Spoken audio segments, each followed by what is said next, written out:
یہ 20ویں صدی کے آغاز کے وقت، جسے ہم پورا کہتے ہیں مڈل ایسٹ، بلکہ صرف مڈل ایسٹ نہیں، پورا شمالی افریقہ سلطنت عثمانیہ کا حصہ تھا، خلافت عثمانیہ۔ لیبیا، الجزائر، مصر، پورا حجاز، یمن، پورا عراق، شام، اور یہ شام ہی کے حصے ہیں در حقیقت، اردن اور لبنان، یہ سب، یہ شام عرب، عراق عرب، یہ پورا علاقہ خلافت عثمانیہ یہ اس کا حصہ تھا۔ پہلی جنگ عظیم میں انگریزوں نے عربوں کو بغاوت پر آمادہ کیا، غداری پر آمادہ کیا، انہوں نے خلافت عثمانیہ کے خلاف بغاوت کی، بیج بوئے ان کے دلوں کے اندر نفرت کے، ابھارا انہیں، تم ترکوں کے غلام کیوں ہو، تمہیں خود حاکم ہونا چاہیے، تم کھڑے ہو جاؤ، ہم مدد کریں گے، تم بغاوت کرو، تم ان ترکوں کے خلاف ہماری مدد کرو، ہم تمہیں آزاد کر دیں گے، تم اپنے پاؤں پر خود کھڑے ہو جانا۔ یہ بہت ہی ہمارے لیے دردناک المیہ ہے اس پہلی جنگ عظیم کا۔ کرنل لارنس جیسا شخص، برطانوی استعمار، اور اس کے نتیجے میں عربوں نے بغاوت کی، اور اس قدر دردناک بات آپ کو بتا رہا ہوں، میں پہلی مرتبہ جب سن 62 میں حج کے لیے گیا مدینہ منورہ میں، ابھی وہ ریل کے انجن کھڑے ہوئے تھے۔ یہ ترکی کے زمانے میں، سلطنت عثمانیہ کے زمانے میں بغداد سے مدینے تک ریلوے لائن تھی۔ یہ پورا ایک عالم سلطنت عثمانیہ، سلطنت نہیں، خلافت عثمانیہ، پوری ٹرینیں جو ہے ترکوں کی اڑائی گئی، ہزاروں ترکوں کو شہید کیا گیا، یہاں تک کہ صحن حرم میں شہید کیے گئے سینکڑوں ترک۔ یہ جرم تھوڑے نہیں، معمولی نہیں۔ آج جس کی سزا مل رہی ہے، معلوم ہونا چاہیے کہ وہ جرائم کون کون سے تھے۔ اب بھی جو لوگ گئے انہوں نے دیکھا ہوگا، ترکی کا قلعہ موجود ہے اوپر پہاڑی کے اوپر، حرم کا جو سب سے بڑا دروازہ ہے باب ملک عبدالعزیز، اس کے سامنے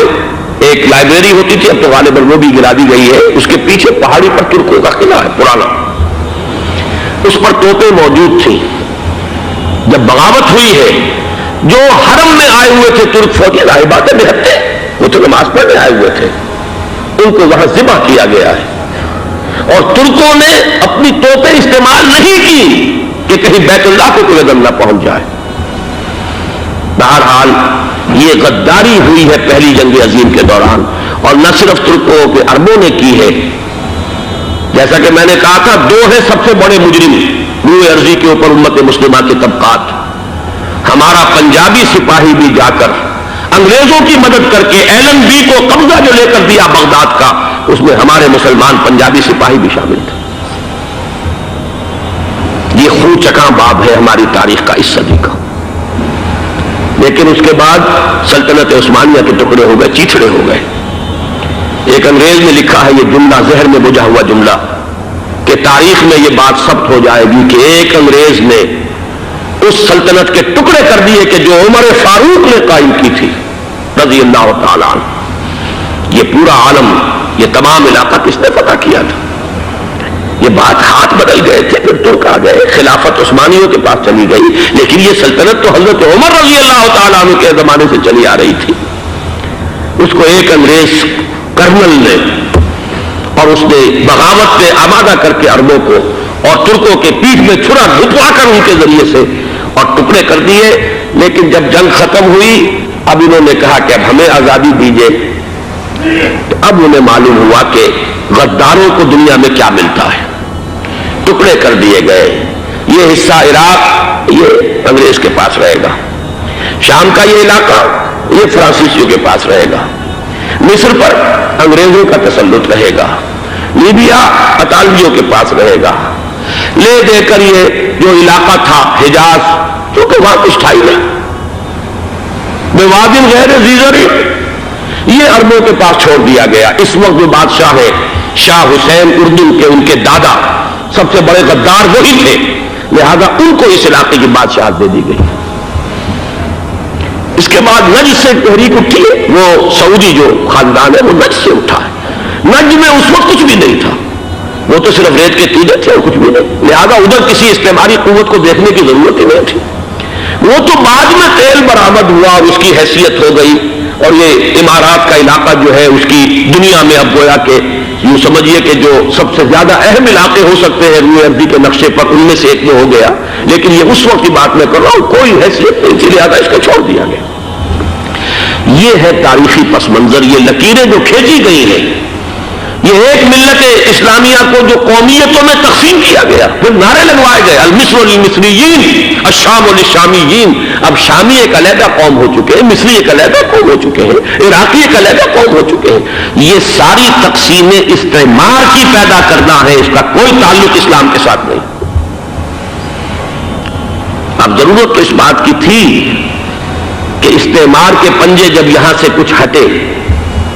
دوسری جنگ عظیم کے بعد ایک دور آیا،